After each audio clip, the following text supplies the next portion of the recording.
And welcome to your Daily Five. I'm Greg Harmon, president and founder of Dragonfly Capital Management. At Dragonfly Capital, we have two business lines. One known as Dragonfly Capital Managed Accounts, where we manage money for clients using a combination of technical analysis and sentiment and options flow to trade accounts for clients for them. And we also, for those that are do-it-yourselfers and want to practice and learn trading and trade your own account, we offer a detailed newsletter giving triggers, stops, and targets for at least 10 trades a week. Today, we're going to talk about 5 of those stocks that were put out to clients on Sunday. So 5 from my current watch list, 5 that I'm looking at today, that some are triggering and some maybe will trigger later in the week, and talk about what makes them look special as well as how we might trade them. The first one, Warren Buffett's company, Berkshire Hathaway. So Berkshire Hathaway, the chart that I have here goes back to February of last year. So we've got about 18 months worth of data on here, and it shows the top that occurred in March of this year.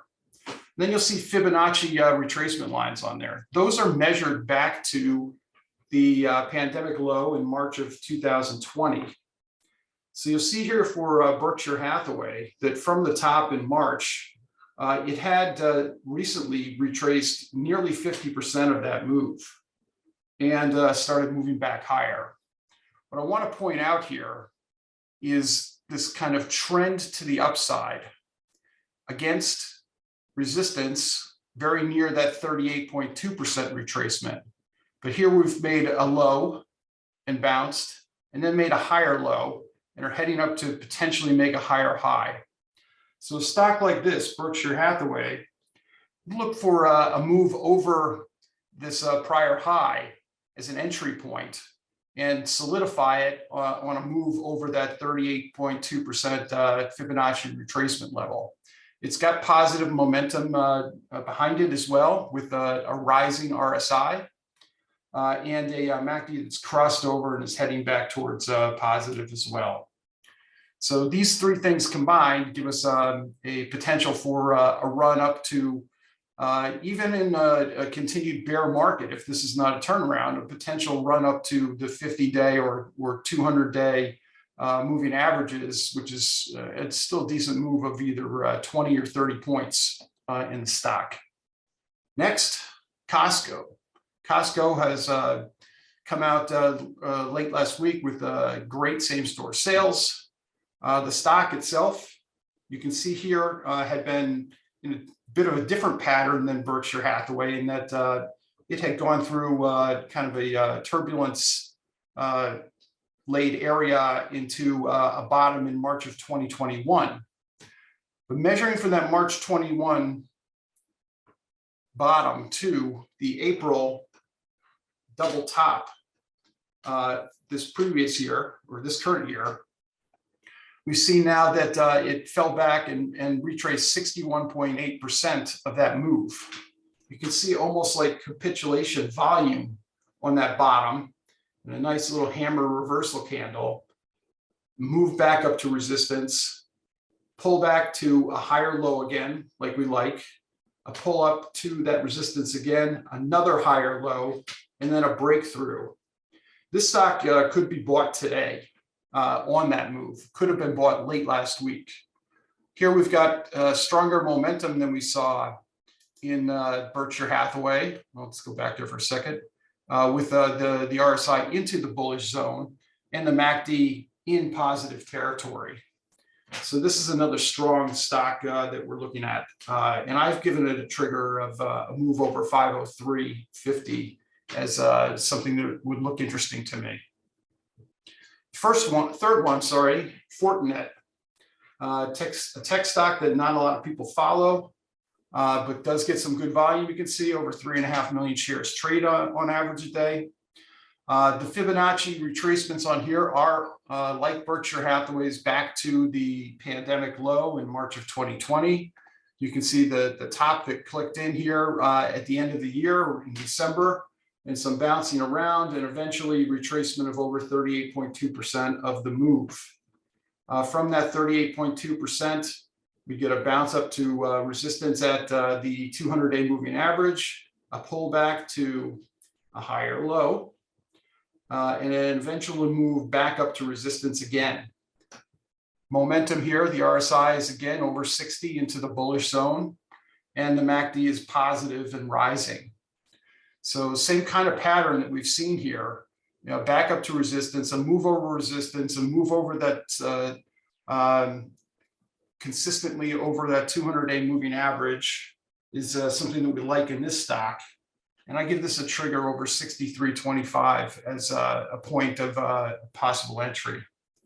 The fourth stock here, commodity related stock, Murphy USA, also had, like Costco, a kind of intermediate pullback after its initial move up off of the pandemic low. And this one you can see had a pullback to its 200-day moving average in March of this year. Again, a nice hammer reversal candle, a strong move up higher to a top ultimately in May this year, pushing back down, retracing over 38.2%, almost 50% of that move, and a move back up. And now we've got a higher high being made here and approaching the ultimate top back here from May. This is actually triggered early today with a move over 262.50. And we're watching this to see if that move holds up. We've got positive momentum here as well, with a really strong momentum here, nearly into overbought territory, but with the MACD showing a lot of room still to run, even though it is in positive territory. The last one I have for today is a stock called Weyerhaeuser, which is a housing related stock. The Fibonacci's on here are also back to the pandemic low. I had to pull back the top a little bit to get it to not register into the RSI zone. So it's not quite right at the top here, but it's approximate. What you can see is the relative strength in the housing sector, and in particularly in this stock, Weyerhaeuser, in that it did not even retrace 38.2% of its move up off the pandemic low before it started reversing back higher. And now back up to this gap move, a move back into that gap. So over 35.25 is what we're looking for, is a possible start to a position in this stock. The MACD back down here we see is still negative, but it's rising. And the RSI is rising as well, and at the midline. So a move back into this gap has 2 gaps to fill. Not really any solid resistance still close to the 200-day moving average. Another couple of points higher, a couple of points in a $35 stock is a decent move for us here. And when we use options to get some leverage into that, that starts to look like a really good size gain.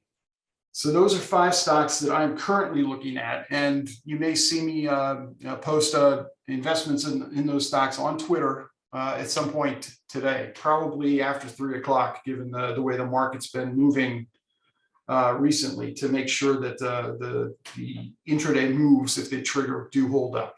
That's my daily 5. Thanks for watching. Hey guys, Dave Keller here with StockCharts.com. Thanks so much for watching our video. If you enjoyed it, and we hope you did, hit the like button right below. Also, we have so much new content every day. Consider subscribing to the channel. Just hit the subscribe button in the video or right below.